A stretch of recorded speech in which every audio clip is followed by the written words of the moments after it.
One spell that's shown very early in D&D, Honor Among Thieves, is Sofina's Time Stop. However, the movie version acts very different from the version in the 5e handbook. Time Stop has an instantaneous duration, which means that everyone in the room but Sofina would have frozen instantly. However, that would have ruined the film's plot and made the ending impossible. The idea of the spell expanding like a bubble is far more visual and helps the plot along much better.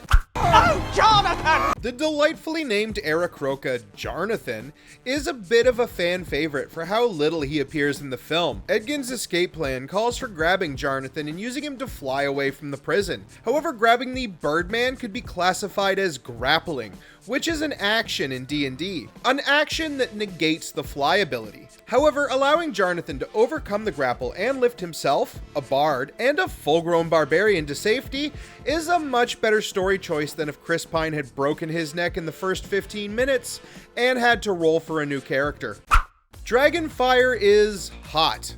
Like really hot. According to the extended lore and a few source books, a full-grown adult red dragon, like our chunky boy here, can breathe fire capable of melting stone and steel. That means he is breathing out a flame that's 2600 to 3000 degrees Fahrenheit. Water boils at 212 degrees, meaning that Edgin's plan would have just turned them all into soup. However, again, that would have made for an abrupt end to the film's plot. So the plan works and the party are able to escape their fiery fate.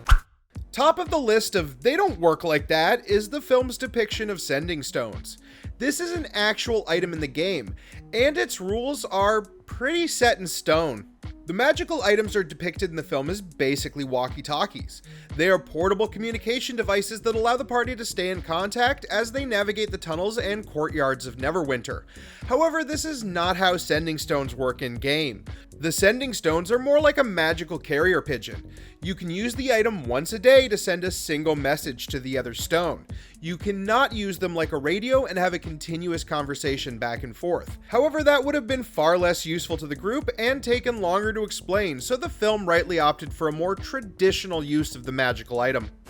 One of the more useful spells in the game's roster is called Speak with Dead, and we see it used fairly accurately in the movie. Edgin and the party used the spell to interrogate several dead barbarians on the location of the fabled Helm of Disjunction. According to the film, they can ask the reanimated corpse 5 questions before they return to the land of the dead. When they forget to ask all the questions, the poor sods are left waiting eternally for anyone to ask what their favorite food is. Oats! No barley! However, while the 5 questions are accurate to the lore, the rest is creative liberty. According to the rules, the spell only lasts 10 minutes, regardless of how many questions are asked. This would have made for a far less funny scene, and the movie is right to adjust this behavior just for the amazing post-credits joke.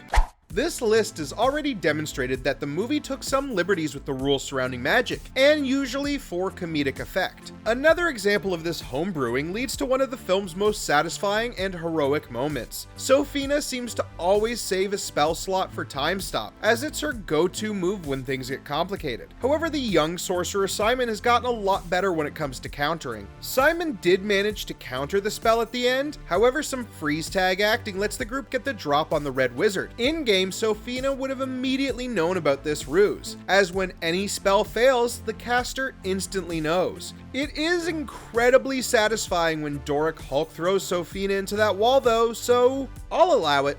The Gelatinous Cube is one of the most iconic and deadly enemies in the world of Dungeons & Dragons, and for good reason. As shown in the movie, they are a moving block of acid that eats everything in their path. In the film, we see the party take advantage of one to escape the deadly High Sun Games. Jumping in, they are lowered to safety, and Doric wild shapes into a snake and escapes, pulling the others free. In actuality, a cube's ooze not only dissolves, it paralyzes. So even Doric's snake self would have been unable to move. Matters are also complicated by just how many people can fit in a cube at a time. According to the monster manual, the cube can hold only 1 large creature or up to 4 medium or smaller creatures inside at a time. Given that even Doric counts as a full-grown tiefling, every member of the party qualifies as a large creature. So in reality, this plan would have failed in so many ways.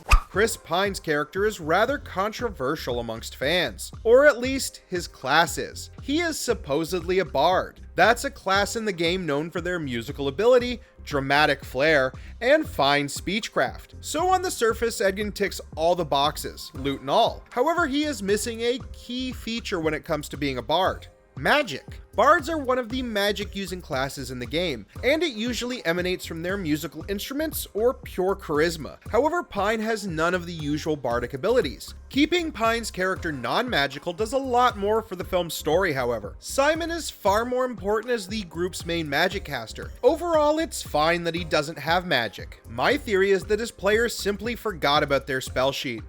Just like what's shown in the film, if you want to use a magical item, you're gonna have to attune to it. Attuning is the act of a magic user sort of syncing their vibe to the magical harmonic whatever of the new sword or jewel they found. However, most spellcasters don't have as much trouble going about it as poor Simon does. In Honor Among Thieves, he has to face a metaphorical avatar of his own self-doubt. It's part of his empowering character arc, and he finally overcomes it in a pivotal moment. In the game, it's far more boring and uneventful. Attunement usually amounts to no more than a short amount of time spent meditating over the item. Doric is a druid, which is a magical class in D&D known for their attachment to nature. One of their common spells is Wild Shape, which allows them to change into an animal. However, it's far less fluid than Doric makes it seem. While it is a quick and painless transformation, the rules state that it can only be done twice a day before a short rest is required. You are also not able to transition from one wild shape to another, making Doric's multi-shifting escape a rules break of the highest order. There is also the matter of what you can turn into, and sorry, an owlbear is not on that list.